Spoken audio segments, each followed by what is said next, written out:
गोपाल और हरिया भी उसी लाइन में खड़े होते हैं। गोपाल की बारी आती है। वह अपना लिफाफा लेता है, उसे खोलता है।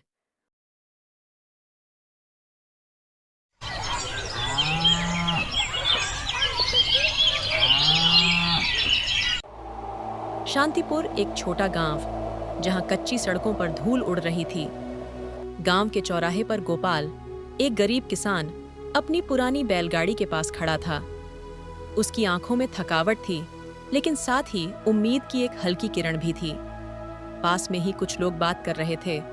कितनी मेहनत की, फिर भी आज घर में खाने के लिए कुछ नहीं। कल रात मेरे छोटे छोटे बच्चे भूखे सो गए। भगवान, अब तू ही सहारा है।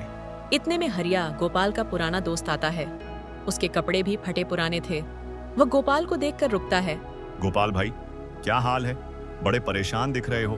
क्या बताऊं हरिया, इस बार फसल भी खराब हो गई, ऊपर से जमींदार का कर्ज। समझ में नहीं आता क्या करूं। सच कहूं तो हाल हमारा भी कुछ ऐसा ही है। पूरे गांव की हालत खराब है, मगर सुना है शहर में काम मिल सकता है। वहां जाने की सोच रहा हूं। शहर? वहां क्या करेंगे? अपना गांव छोड़कर जाना आसान नहीं है। सही कह रहे हो, मगर यहाँ रहकर क्या करेंगे? कम से कम बच्चों को रोटी तो मिलेगी। सुना है शहर में एक बड़ी फैक्ट्री खुली है। ठीक है, चलो देखते हैं। गोपाल घर आता है। उसकी पत्नी राधा चूल्हे के पास बैठी थीं। चूल्हे में आग नहीं जल रही थी और बच्चे कोने में चुपचाप खड़े थे। कुछ हुआ? कुछ खाने का इंतजाम हुआ? नहीं, लेकिन हरिया ने एक बात बताई। वह शहर जाने की सोच रहा है। सोच रहा हूँ मैं भी चला जाऊं। शहर? हम जैसे लोग वहाँ क्या करेंगे? तुम्हें शहर का हाल पता है? वहाँ लोग कितनी मुसीबतों में रहते हैं। यहाँ भी तो भूखे ही मर रहे हैं। कम से कम कोशिश तो करेंगे। बच्चों के लिए कुछ तो करना पड़ेगा। राधा चुप हो जाती है। कुछ देर सोचती है। इसके बाद वह कहती है, अगर तुम्हें लगता है कि यह सही है तो जाओ, लेकिन वादा करो हमें कभी अकेला नहीं छोड़ोगे। वादा करता हूँ राधा, मैं जल्दी ही वापस आऊंगा। आखिर तुम्हारे और बच्चों के सिवाय मेरा है ही कौन। अगले दिन सुबह की हल्की धूप। गोपाल और हरिया अपने छोटे छोटे सामान के साथ गांव के बाहर निकल जाते हैं। गांव के कुछ लोग उन्हें जाते हुए देख रहे होते हैं। शहर जा रहे हो, पता भी है वहाँ का हाल कैसा है? जो भी हो, यहाँ से बेहतर ही होगा। गोपाल और हरिया दोनों धीरे धीरे गांव से दूर होते जाते हैं। उनकी आंखों में उम्मीद होती है, लेकिन दिल में डर। शाम का समय, बस शहर के स्टैंड पर रुकती है। गोपाल और हरिया बस से उतरते हैं। उनके चेहरे पर थकावट होती है। गोपाल हैरानी से चारों ओर देखता है। भीड़, शोर, रोशनी और भागती जिंदगी। हरिया, इतना बड़ा शहर, यहाँ तो लोग चींटियों की तरह भाग रहे हैं। पता नहीं हम यहाँ कैसे रह पाएंगे। डरने की बात नहीं है गोपाल, बस हमें अपना काम ढूंढना है। सुना है वो फैक्ट्री यहीं पास में ही है। चल, पहले वहीं चलते हैं। दोनों धीरे धीरे शहर की भीड़ में आगे बढ़ते हैं। पीछे गांव की यादें धुंधली होती जाती हैं। गोपाल और हरिया फैक्ट्री के बड़े गेट पर पहुंचते हैं। गेट के पास एक चौकीदार खड़ा होता है, जो उन्हें अंदर जाने से रोकता है। कौन हो तुम लोग और कहाँ जा रहे हो? साहब, हमने सुना है कि यहाँ मजदूरों की जरूरत है। हम काम की तलाश में आए हैं। अभी तो कोई भर्ती नहीं हो रही। कल सुबह आना और ठेकेदार से बात कर लेना। भाई साहब, हमें काम की सख्त जरूरत है। हम बहुत दूर से आए हैं। देखो, मेरी बात मानो। कल ठेकेदार जी आएंगे, तुम लोग उनसे बात कर लेना। वह आज तुमसे नहीं मिल पाएंगे। और सुनो, रात में यहाँ रुकने की जगह नहीं मिलेगी। स्टेशन के पास ही एक धर्मशाला है, वहां चले जाओ। सुबह आना।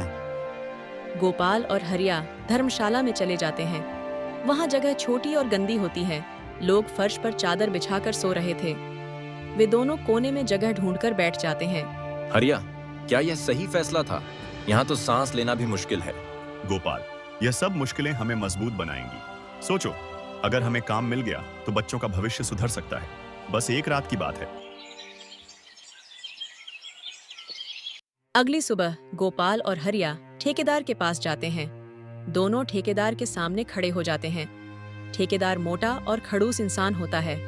वह दोनों को ऊपर से नीचे तक घूरता है। तुम लोग कहाँ से आए हो? साहब, हम गांव से आए हैं। मजदूरी का काम जानते हैं। गांव से आए हो? यहाँ गांव जैसा आराम नहीं मिलेगा। मेहनत करनी पड़ेगी। कर सकोगे? साहब, हम कुछ भी करेंगे, बस हमें काम दे दीजिए। ठीक है, आज से काम शुरू करो, लेकिन याद रखना, देरी से आए या कोई गलती हुई तो नौकरी से निकाल दूंगा। गोपाल और हरिया को फैक्ट्री में भारी बोरे ढोने का काम मिलता है। दोनों सुबह से शाम तक बिना रुके मेहनत करते हैं।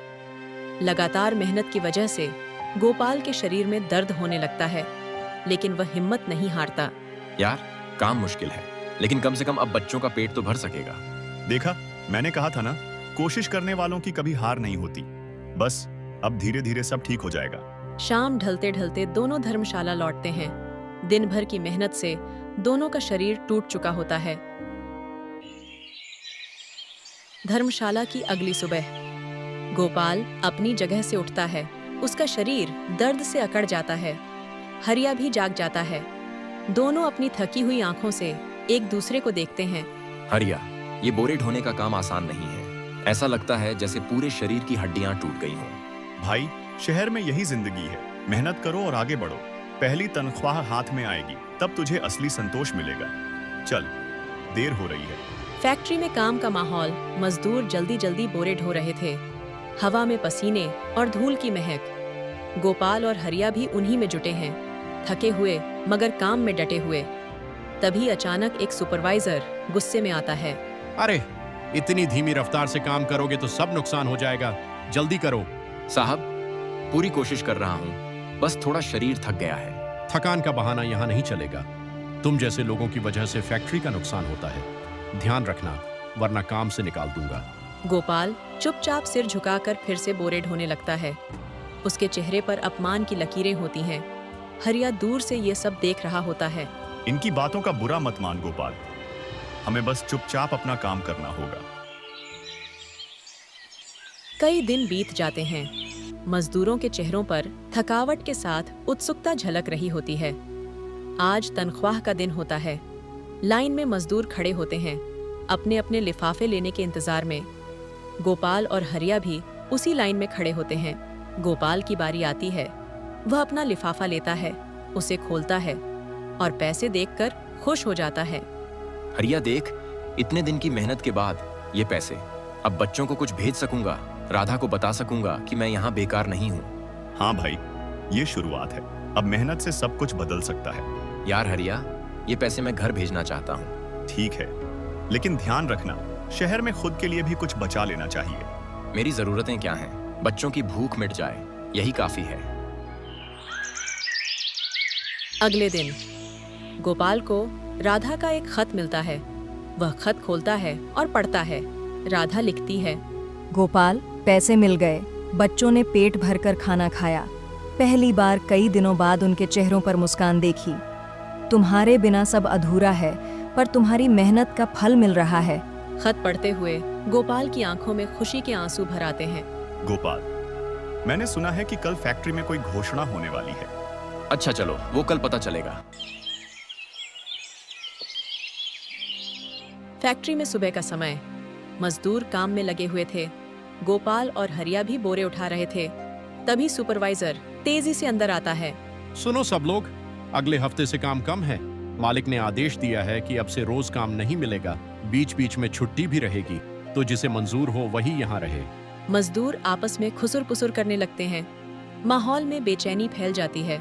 गोपाल और हरिया भी चिंता में पड़ जाते हैं। ये तो अन्याय है हरिया।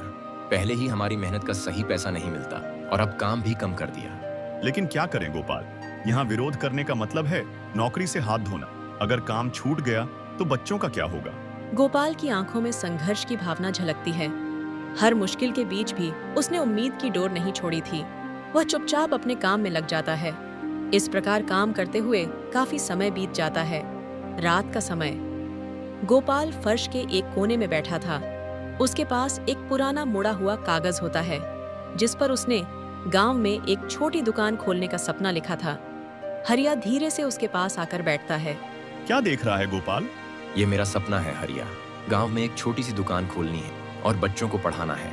इस शहर में आकर मैंने सीखा है कि सपनों को पूरा करने के लिए कितनी मेहनत करनी पड़ती है। कई महीने बीत जाते हैं। गोपाल और हरिया ने मेहनत से कुछ पैसे बचा लिए थे। अब गोपाल के मन में सिर्फ एक ही ख्याल था, घर लौटने का। यार हरिया, अब मैं वापस गांव जाना चाहता हूँ। फैक्ट्री से जो मैंने कमाया उससे अब मैं अपना काम शुरू कर सकता हूँ। गोपाल, तेरे बिना यहाँ सब अधूरा लगेगा, पर मैं खुश हूँ कि तू अपने सपने पूरे करने जा रहा है। बस कभी कभी खत भेज देना। गोपाल गांव लौटता है। घर के बाहर राधा और बच्चे खड़े थे।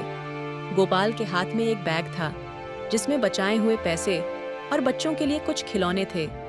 बच्चे दौड़कर गोपाल से लिपट जाते हैं। गोपाल, तुमने हमारा भरोसा नहीं तोड़ा, अब सब कुछ ठीक हो जाएगा।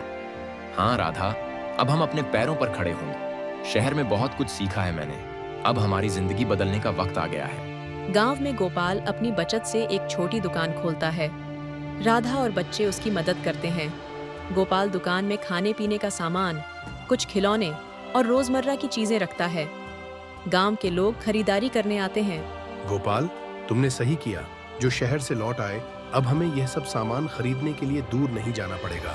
अरे काका, मैं बस अपनी मेहनत और गांव वालों के भरोसे से यह काम कर रहा हूँ। कई महीने बाद गोपाल की दुकान अब अच्छी चल रही थी। एक शाम गोपाल और राधा घर के बाहर बैठकर बातें कर रहे हैं। गोपाल, तुमने जो सोचा था वह सच कर दिखाया। अब बच्चों का भविष्य भी सुरक्षित है। राधा, मैंने जो मुश्किलें देखी वह मुझे हमेशा याद रहेंगी, लेकिन उन मुश्किलों ने ही मुझे मजबूत बनाया। अब मैं चाहता हूँ कि मेरे बच्चे अपनी जिंदगी में कोई कमी महसूस ना करें। दोस्तों, अगर आपको यह वीडियो अच्छी लगी तो वीडियो को एक लाइक करें और हमारे चैनल को सब्सक्राइब करें ऐसे ही और वीडियो देखने के लिए।